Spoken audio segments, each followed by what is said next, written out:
We back in the building. We are back. It was supposed to be the NBA LeBron Michael debate. Yep. I'm here. I'm here. Where you at? Where you at, my boy? Typical Jet fan, though. Yeah, right. You know how that go. We're here, episode 32. Some good things going on. We'll start with the NFL draft. How you feeling about it? Yeah, man. Listen, I as a Cowboy fan, I thought they had a good draft. The safety out of Ohio State, that was big. Yeah, I don't know why I'm having. State, I don't know I'm having a Brown. That's crazy, dude. Damn, House would know. That's crazy that we're doing this right now. But what's his name? Wow, yo, we lunching. Oh, he said we were lunching. No, we gotta get his name, man. Caleb Downs. That's crazy. Yeah. So Caleb Downs was big. And then they went ahead, they got a D lineman after that. Yeah. They got another linebacker. So I thought they had a good draft. You think what other holes do you think they have that they could do in free agency? I would love to see him get another corner or two. Who do they have right now? Is Diggs on the team? Nah, Diggs got released. They did straight cut him. He got he was hoping for right. Then he got hurt. Yeah. And what happened when he got hurt, he wasn't rehabbing with their doctor. He was like rehabbing on his own, and then he kept lingering. Then he slipped in his kitchen.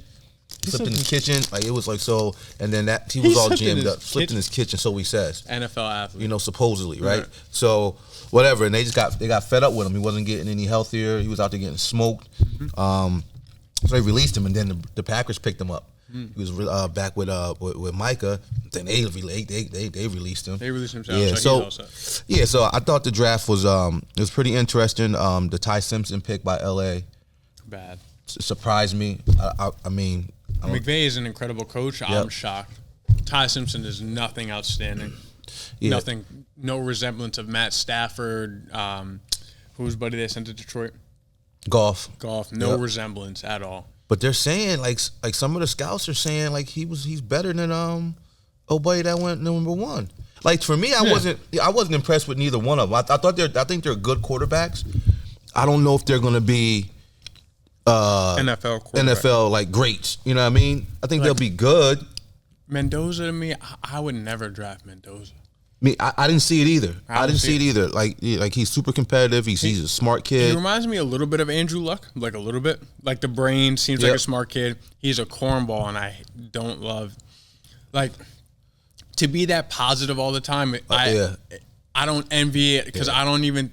I think it's true and genuine, but something about it does. Yeah, I say the same thing. Me too. Every time he talks, I just be like, stop. Yeah, stop. Like it's like it's scripted. It's like Chat PT. Yeah. Chat. Don't you even, I'm telling you right now, huh? Y'all know what I'm talking about. Yeah, Mendoza I don't love. But, yeah, Ty Simpson definitely a shock. I think, honestly, they do it every year. Eagles, they do what they do. I think they have the best front office in football. Oh, absolutely. And we eat all of them. As a Cowboy fan, I envy them for that. Like, listen, the what they did with the lemon pick was great. Who'd they take it from? Pittsburgh? Pittsburgh. He was on the phone with them, supposedly. Right. And he was like, yo, I guess hold on. He said, I'm getting called by Philly. Yeah. So was he projected to go after Philly? How did it all go? Because I don't really watch a draft like that. No, I don't know. Philly traded up, and I guess they knew he was on the phone with Pittsburgh, and they wanted him. They were just like, "Yo, we need to jump in front of him, to get him." Oh, they traded up, right? Yeah, they traded up right in front of him, right in front of him, and they scooped him up. So that's crazy. And I guess Jerry Jones was like, "Yo, even though we're division rivals, I guess he had beef with McCarthy." And he was like, you know what? I'll let y'all have him, but which is not smart for him. I cannot believe McCarthy is the coach of the Pittsburgh Steelers. Yeah, that's another thing. I can't believe that. I can't believe they hired him. I don't believe that's who you part ways with Tomlin to bring him in. One, and then two, I don't believe they're still waiting for Rodgers to give them an answer. Oh, if he's playing. If he's going to be quarterback.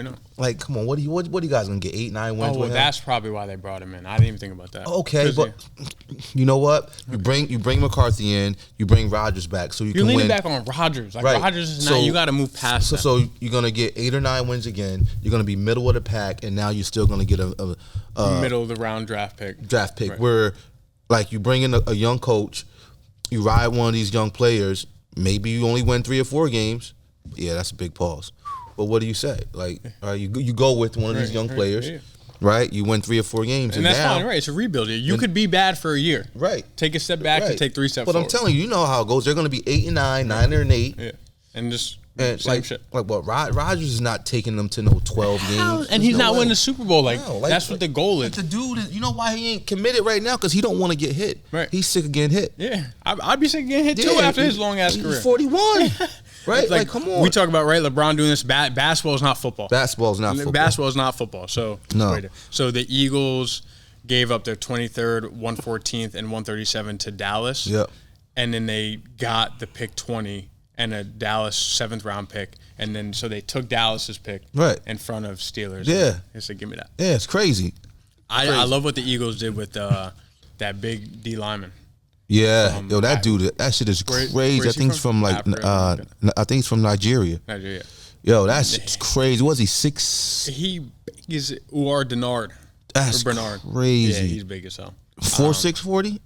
4'6", 40 at 305 pounds. That's crazy, dude. And he's just big as hell. I think that D line is insane. Like, because the thing is, at the end of the day, he may not be the most. He might not play for a year or 2, and he may not be the most like specialized. He's not going to be giving you moves, right? Right. But he's gonna be somewhere. Yo, he's gonna be in the mix. Did you see how big that dude was? Pauls. That dude was. Bro. I was like, yo, when he walked from the back and he hugged, he gave a hug, the commissioner. Yeah. I was like, yo. Yeah, I'm all set. Yo, and it's all muscle. He's not big and right. He's not like who's buddy. Vita Vea, he's not built like that. Nah, this dude is straight chiseled. I was like, yo. So, I mean, we'll see. We'll see in a couple of years. He could end up being a bust, but like. There was a video of him. He was training for basketball. You ever see that video? No. He was he was just straight dunks. But he was just like, he could jump like 2 times, touch the rim with the ball, and then 3rd time he'd jump, throw that shit. That's crazy. Yeah. That's crazy. That should be but you never know. Like, what the crazy thing is, like, you never know. Like, with their records and stuff, he could be like 35. Right. We don't even know. Like, you have no idea. Like, we gonna see. Yeah. We'll see how that pans out. And then we got NBA playoffs going on. It's shaping up. I was talking about this with my boy last night. The Lakers. I don't think they're losing the games on purpose, but I think that there's value in extending the series because OKC already swept. So if they win right now, they have to play right now because they're going to have to play OKC. They're trying to get Luka back. They need Luka back. There's no beating OKC without Luka. Okay. So I think that them going to 6 is beneficial in a way. I don't know if they're probably not doing it on purpose. But they did came. Did you watch any of the game last night? They're definitely not doing it on purpose. And I'm going to say this. They look crazy. I'm going to say this because if you saw LeBron last night, he's human. He looked tired. So he looked tired. Like all his 3-point shots were hitting the bottom of the rim. Yeah, he was 0 for last night. Yeah. So my thing is, it's getting to him. The legs. Like, he's at the end of the day, he's 41. Yeah, he's 41. You know what I mean? So my thing is, LeBron's still great, but you don't want these extra games, man. You don't want these extra games. They want to end that series like yesterday, right? When Luka come back. Right. But like, they don't want these extra games. Like, LeBron's playing 35, 38, 39 minutes. Like, he's carrying the load. Yeah, they need Luka to come back, but he don't need these extra minutes on him. So I think they wanted to end it. I just think it's good that AR came back though. Yeah, AR came back, had some bad turnovers, but so did LeBron. But like, these dudes, yet legs are like someone said this morning, they were like a lot of those guys from Houston played 40-something minutes and looked like they could just play another game right now, back to back. Where the Lakers, it's not just LeBron, they're an older team. Right. All the way around. And Ayton stinks. How are you that bad? Dude, he's bad. Like, he stink. Like, he reminds me of like Andrew Bynum. Like, same body type, but Bynum was nice. I was about to say Bynum was better though. Yeah, 100%. Bynum in his prime when he was with Cole. Yeah, and because like that was a big three. Yeah. And he was the weakest link. He was, but he was not. He was better. Ayton, trash. And I hate calling people NBA guys. Like, I shouldn't say that. Trash. He's just not. He's not the best NBA player. Yeah, which is crazy to me because he was. Like, it's crazy because sometimes he will show you something. He'd be like, he was on the Suns, right? Yeah. He used to get busy with D-Book. Yeah. Like, how were you that big and not still get busy? Because nothing changed. Nothing changed. You man. have more time to be better. Nothing changed. I don't get him. And like Marcus Smart, he's starting to look old. Like, you know what I mean? Well, he moves old. Yeah, but like he had those games 1 and 2, he was balling. Yeah. And then he was like, like it's like, so my thing is they do not want to come back to LA. Even though they'll be back in LA, they don't want another game 7. Because if they play a game 7, and Durant come back, Durant works for that team, honestly. yeah, he like, but he a bucket though. Yeah, he gonna get you 20. But like Durant, man, I'm disappointed in Durant. Like maybe like the ankle must be jammed up, but like come on, man, he should be playing. He's scared. Like come on, man. Like I don't understand that one. And I think he has probably the worst mentality. Yeah, in the NBA ever. My thing is, and he always say, "Oh, you know who my name is. I mean, you know what I do." Yeah. What, join the best team ever to get championships? That's how we got it done? Dude, I don't understand. I don't understand it. Like, I was so disappointed. And they already ruled him out for tomorrow's game. They already ruled him out. He's just back there just like, I'm good. And they're already saying Houston's like, no one from Houston has said it, but people are saying, or they're like, he ain't coming back next year. Like, come on. He might as well retire. I would never want KD on my team right now. Earlier KD for sure, because he's still a bucket. He'll get you 20, but a lot of people can get you 20. Right. That dude on the T-Wolves coming off the bench for Anthony Edwards, he's dropping like 40 Yeah, like 40 piece. Like, my thing is, like, his best bet, he should have went right back to Golden State. Right. You know what I mean? No Clay, but you still had Draymond, and I think he's scared of Draymond. I think that's why he didn't go back. No, who did Draymond punch in the face? Poole. Oh, yeah. Jordan Poole. He didn't punch him. Did he punch him or slap him? No, I think he caught his ass. Oh, he punched him. That shit was crazy. Yeah. In practice and all fully recorded, that was crazy. Yeah, I honestly, I'd take a Draymond over KD right now any day. What? Absolutely, because you know what Draymond's going to give you. He's going to show up. He's going to show up. He's going to hustle. He's going to get under the best player's skin on the other team. Like, I wish Draymond and LeBron got to play together. Because Draymond brings so much energy, and LeBron never had, like, an energy guy on his team. Like, ever, really. Like, a little bit Udonis Haslem back in the day. A little bit. I mean, but he ain't really need that. Yeah. Like he didn't need that. Like, you looking back at, like... Because D-Wade was not an energy guy. Bosh kind of... Yeah, they wasn't, but you didn't need that because you give me D-Wade. Good. You know what I mean? You good. But, like... Yeah, I don't know. KD, man, I don't know. You might as well either hang it up, go to New York, go somewhere. You need to go somewhere and ball out. You need to go somewhere and win a championship. If not, I don't know, KD. He should go to like New York or something and just like pull up and just shoot. Yeah, or if you scared, KD, if you scared, because I know how you like to respond and stuff. If you scared, just team up with LeBron. All right, go ahead. Just team up with LeBron next year. You know, see what happens, man. Like, listen, man. Let's tag KD, the Slim Reaper, in this. You know what I mean? Like, respond. You did it once before, you could do it again. Exactly. Yeah. So, I mean, we were saying it earlier, like all these young guys getting money from NIL and all this stuff, and then they're doing the draft. Yeah, I don't know what it was. man. He spent all that money. I think he made like $4 million and spent like $2 million already. Yeah, that's disturbing. Like I said, I told you my little story about the credit card. That's a small thing, you want to share with the people? Yeah, so listen, man. Like you all know, like when you first go to college, those credit card companies, they be sitting out there, they be setting you up. They be setting you up to fail, right? You know, they predators, right? So they have the little American Express table, sign up for a credit card, you get a free hat, whatever. Signed up for it, got the credit card. Never forget, I was at Fairfield, you right in Fairfield, and I called up my buddies. I didn't have a car. I was like, yo, we going shopping. I was like, I got an American Express card. They said there's no limit on it, blah, blah, blah. So we ended up going shopping, spent all this money, we walked out with mad clothes, sneakers, dip. And not thinking nothing of it. 30 days later, right in my school mailbox, I got the bill. It was over $6,000. I was like, yo, and it says due. It wasn't no, we know American Express. It's not due like, the minimum payment. They want $6,500 in that due date. And I was just like, yo, I'm gonna do it $6,500. You know what I mean? So I ended up having to pay it. My whole summer was paying that American Express off.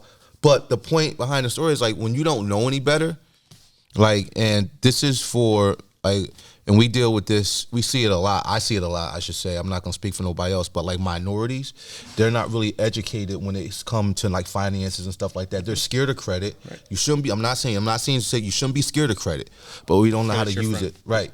You know, when we have kids that come in here, and like these kids 10 years old, they trade in stocks. Right. Yeah. Like they know about credit. They know about finances. Right. And I think as a culture, the minorities have to do a better job with that. Right. A lot of these athletes, like we said, they're getting all this money and they spend it. They're not thinking about taxes or anything else. They're just spending this money, not knowing you're not getting $4 million. Right.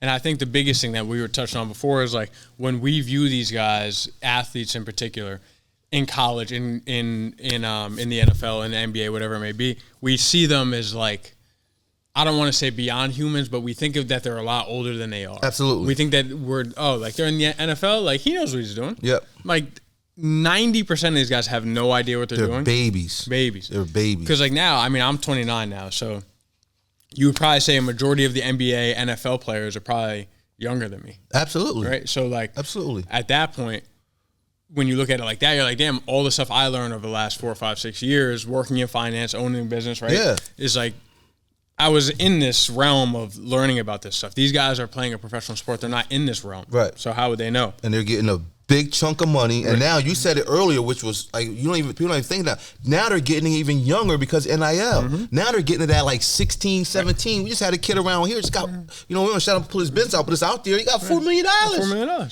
Right. You know what I'm saying? He gonna be okay though, right. Because the type we know it's family, right. people around him, stuff like that. But there's people all over the country, right? Like getting paid. Like Carissa, you went to Alabama, right? And not just talking about like down south. Those kids coming down south, growing up in like Georgia, and like there's people growing up in towns with like 500 people, right. 5,000 people, right? You know what I mean? One street light, right?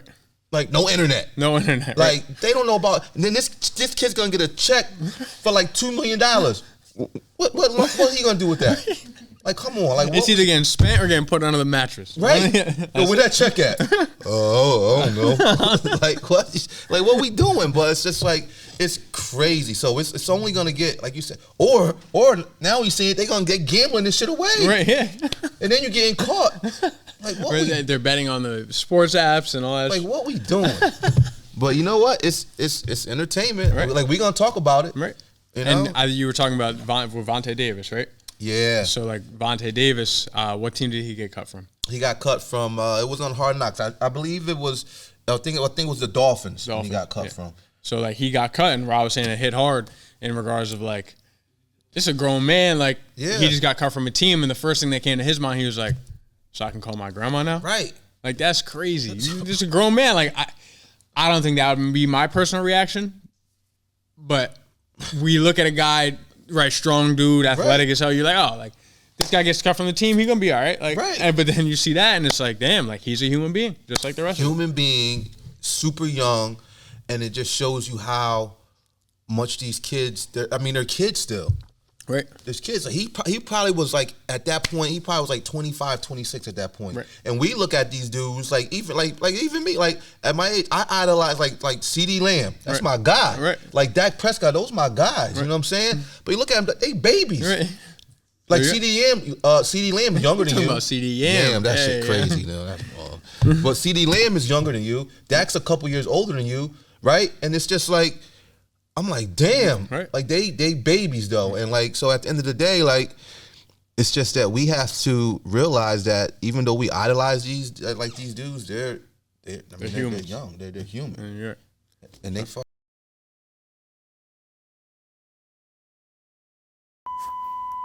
Too. Oh, you gotta bleep that. Hey, you gotta do some kind of work, huh? Well, it's crazy. Yeah, that was. So we'll transition. I know you guys started up 7-on-7s. How's that been going? Yeah, so we so it's been good. I think we that tells you how. Yes, like listen. You know, I say this every year. We no one's gonna feel sorry for Greenwich. Right. They're not. And we're super young again this year. I think we had 3 weeks in so far, and like there's some good things, some bad things. But we are like our quarterbacks haven't been playing much. One's playing baseball, the other one's hurt. And then but like it's good for them to be out there because, to get the rep, especially for offense. I love 7-on-7s and for offense. Right. Get on the same page because it's actually realistic. And you can speak on it, more from that. I love it for offense. I hate it for defense. Right. It's teaching bad habits. Right. We're tagging off. You're looking at the quarterback. It's all passing, so the kids know. Linebackers dropping. Right, you're not reading anything, so everything is you're messed up for defensive. I hate it for defense. I don't even like 7-on-7. The concept of it as a whole, because kids come in here, they're like, and we talked about it starting up a 7-on-7, and it's like the value of it is just not. It's just not enough because even though it's more realistic for offense, right. It is and it isn't because at the same, like you just said, the defense knows it's a pass. Right. So say you're a play action heavy team, now it's half your stuff is out the window. So now you're trying to be a team that you're really not, and it's just not even worth it. Well, that's the thing. We play our guys 10 yards off because we know. Right. And I ain't gonna say, but we 10 yards off. We're not doing that. Right. We play our 10. Then we got guys like Casey. We're Casey over there, CB over there. We got guys like Casey Baker playing tight end, going out for passes. He ain't know, you know what I mean? Imagine Mickey went out there for a pass. That should have hit him right in his noggin. He gonna fall. We got a tape. He gonna fall. Good hands. You gotta get through the route though. Listen, the kids are showing up. The captains are doing a good job. They're out there even though they're not playing. And like I said, there's a lot of teams out there. Sunday nights, right in New Canaan. There's probably 12 to 14 teams out there. Right. Yeah, and it's a good time, but I do have, I'm not even going to say nothing about that. Yeah, I am going to say it. I ain't going to call nobody out. But and I was talking about this again yesterday at my daughter's track meet to one of the other parents, because the kids were playing at the track meet. They're playing hacky sack, but at least they're in between races. Right, yeah. Track, you got time. You got mad time. These dudes playing 7-on-7s while their game is going on. They over there kicking it. I'm like, what are we doing? And let's just say, whoever was supposed to be here today, it might have been his team. It might have been his team. It better not ever be somebody from the Greenwich Cardinals. Here we go. And that's the captain talking. Right. Come over here, Mickey and RC. Come over here. Come over. Carry up. Nah, no. We're gonna get these guys on for their own little podcast. But this is Mickey, aka Cap, one of our captains. This is Casey Baker, aka CB, another one of our captains for next year. So we're gonna get them on with the other two captains. Absolutely. But so these are dudes in 7-on-7s that be going out for passes. Come on. I was against that. They're in the trenches. In the trenches. You know what I mean? Even though Casey looked like a tight end. And I made the catch. He did make the catch. That was nice. That was better than half our receivers ago. I hope y'all receivers heard that. All right. So while you guys are here, we'll ask this question. If you had to come up with a 5-word phrase that no one on earth can ever say, so you come up with a 5-word phrase, you get $1 billion for the 5-word phrase. If someone says it on earth at any point in time, on the spot, you disappear. And does it have to make sense? No. Could be a 5-word phrase. It's on the spot. It's on the spot. Did you guys already go? No, wait, the person disappears? No. They die? They die. So say, would you do it? You have to come up with a 5-word phrase that nobody on earth could ever say. Okay. In any conversation, in any context. Okay. If you come up with that 5-word phrase, as soon as you say it, you get $1 billion. I get $1 billion. Right on the spot. Okay. You could spend it, whatever. Once someone says if someone says your 5-word phrase, you're gone. Okay, I got one right now. You can never say LeBron is better than Jordan. Your ass is dead. No, you would die. Oh, I'll die? You die, bro. You come up with a 5-word phrase. I thought you said they would die. No, you come up with a 5-word phrase. If anybody on earth says that 5-word phrase, you die. Oh, I'll be dead then. Yeah. So that can't be the phrase. No, what would your phrase be? That's what I'm saying. Oh. Mine would be Dallas Cowboys, no Super Bowl. You'd be dead. That's 4 words. Yeah. Dallas Cowboys. I love that No. Is it? Yeah. Super Bowl is 1 word. You definitely got to clip that. That was great. I don't know what mine would be. I don't know mine, but go ahead. He asked y'all. It's on the spot. Yeah, that's an insane. Come on, you guys are offensive linemen are supposed to be the smartest people on the field. Let's go. And you're a center, aren't you? Yeah. Come on, you're supposed to be real smart. Just put together 5 random Let's words. go. I got nothing. I seriously Bitch got better have my money. It's a tough question. It is. So what we'll do, we'll come back. Carissa will maybe get them in the middle of the session when they come up with it. But we are coming up on 3 o'clock. So episode 32. Past 3 o'clock. We're But out. yeah, we out of here.